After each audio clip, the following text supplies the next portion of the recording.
Hello everyone and welcome back to my Bold and Beautiful 29 YouTube channel. I hope you guys are having a wonderful day. Before we start, please hit the subscribe button and give this video a thumbs up.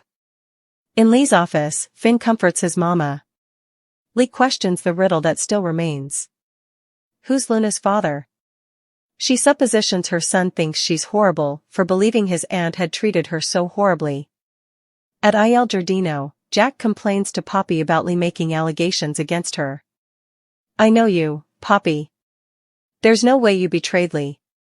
He thinks Lee will do a complete reversal now, considering she has done nothing to justify her treatment of her. Poppy remains silent.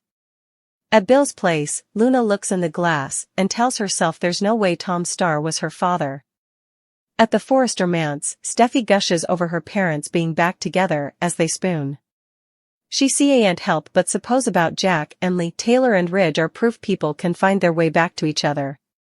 She wants Finn to feel the same happiness she does over her parents getting back together. Taylor tells her son she's such a good woman, allowing about her hubby and how he's hurting. She thinks she could manifest Jack and Lee getting back together. Steffi laughs, but isn't sure she could work that magic. Taylor thinks they may have been through too important, but either way, effects may work out stylish for everyone. Steffi hopes effects get better for Finn and his family. Talk turns to Lee being harsh toward Poppy. Taylor says they must have been friendly back when Lee let Poppy live with them back when Finn was in council. Steffi thinks that was when commodity happened. Taylor shrugs that they may no way know. At Il Giardino, Jack notices Poppy is quiet. He thinks she's uncomfortable with everything he's byword because she's formerly been so modest. Jack thinks she should take credit for being such a huge help to them back in the day. He and Lee were working so much, you were always so available for Finn. Poppy says Finn was tone sufficient and was in council. Jack knows, but she was there for him. Fully. In Lee's office, Finn has a away look on his face. Lee tells him that perhaps he's right, perhaps she should have talked to him about this ahead. He and Poppy were close. Finn says he could have surely assured her she wasn't chaffing around with his pater. Lee laments keeping him from having a meaningful relationship with Poppy or Luna. She knows the relationship he developed with her family was special and ran deep. She really opened up and let you in. Commodity I took down from you. I can only imagine how you feel chancing out why. All these times she allowed. Her family betrayed her in the worst way possible with a man she loved in her own home. At the Forrester manse, Steffi tells Taylor and Ridge she should presumably give up on her expedients to see Finn's parents reunited, but no bone deserves happiness further than him.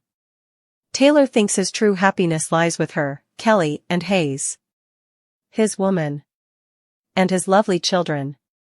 Ridge agrees with Taylor. At Il Giardino, Jack tells Poppy he owes her in reason. He was so busy, he no way took time to come to her defense. Lee had no right treating her like that. Poppy doesn't suppose she gave her a reason to be understanding. She wasn't wrong about her medicine use or partiality for men. Jack doesn't mean to pry, but now that it's proven Tom is Aunt Luna's father, he has to ask, do you know who is? Jack chuckles as he says, there can't be that numerous campaigners, can there? He urges her to tell him who Luna's father is, but also notices she's uncomfortable, so tails out. He assures her he's a person she can trust if she ever wants to open up about it. At Bill's place, Luna flashes to complaining to her mama about not telling her who her father is. She recalls Poppy telling her she was always safe, secure, and loved. When she was pregnant with her, she loved her with all of her being. Luna flashes to Poppy contending with her not to pursue trying to find out who her father is, and crying. Luna remembers asking, is it a deep, dark family secret or commodity? In the present she wonders, who's my pater? In Lee's office, she's sorry for dropping all of this on Finn, she just has so numerous regrets about how she's treated his father and Penelope. She didn't completely appreciate her family, who filled in when she couldn't. She's just now eventually realizing how she should be ever thankful to her for looking out for her son so nearly. Lee flashes to picking Jack with the needle and forcing him to submit to a maternity test. She remembers his and Poppy's denials, and the reveal of the negative result. She tells Finn she's not proud of what she did. With Bill and Tom not being Luna's father, she was so convinced it was Jack. Now, she doesn't know who it is. Perhaps they'll no way know. Finn suggests she run the test on Tom's liver again. Lee says it was conclusive. There's a man out there who sired Luna.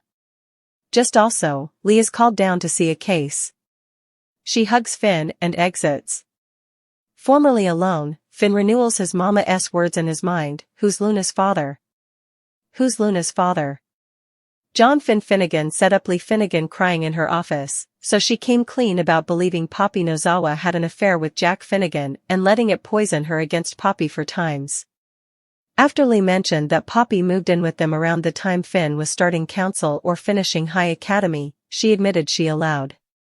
Poppy was a betrayer and just set about she was wrong. Lee confessed that she used Tom Starr's liver to run a maternity test that proved Luna Nozawa was Enta's son, and also another maternity test revealed she was Aunt Jack's son moreover. Although Lee felt shamefaced for her allegations, she said she was working constantly and didn't know what was really passing at home. Lee was uncertain of whether Jack and Poppy could forgive her for allowing the worst, but she ultimately shifted gears and brought up Luna's maternity riddle. After Lee suggested they may no way get answers about Luna's biopater, she refocused out that man had to live nearly. As Lee wondered audibly who Luna's father was, Finn stood there looking reflective. At the Forrester manse, Steffi Forrester talked to Ridge Forrester and Taylor Hayes about Finn's parents. Although Taylor suggested they should no way say no way on a reunion, Steffi didn't see how Lee could ever get over Jack's miscalculations when it came to Sheila Sharp. Once Steffi and Finn's imminent anniversary came up, Steffi suggested they'd celebrate at home and was looking forward to spending time with her hubby. Since Finn and Steffi's anniversary could bring some stunning news and erupting drama, stick with us for updates on all the chaos. At Il Giardino, Jack gulped down a drink and spoke with Poppy about the fermentation they'd just endured in Lee's office. Sheila ultimately intruded, but Jack made it clear that they were having a private discussion. Sheila sounded hopeful that Finn might be coming, but Jack shut down that idea. As Sheila blustered about Jack manipulating her into giving Finn up as a baby, she wondered if she was just supposed to give up being a grandmother now, too. Sheila suggested that Jack's plan to save his marriage didn't work out veritably well in the end. Once Sheila said to give her stylish to Lee, she ambled off. Jack and Poppy returned to the content of Lee's long-held resentment and all the pain it had brought her. Although Jack was glad the verity was eventually out, Poppy had a nervous expression like she was still hiding commodity. Poppy is indeed keeping further secrets, so we'll pass along further prognostications on all the mayhem ahead. Jack and Poppy are having a drink at Deacon's Pizza Kitchen. They're recycling how Lee berated them about their supposed affair.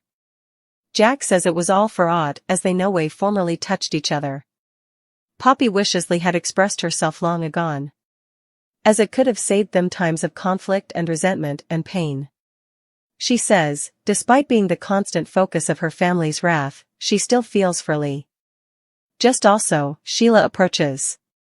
Sheila incontinently gets a atomic messy, noting Jack is with his family-in-law, with no sign of Lee in sight. Poppy and Jack bristle, and Sheila backs down and shifts to asking about Finn. Jack gets nasty and says the last thing their son needs is to interact with Sheila.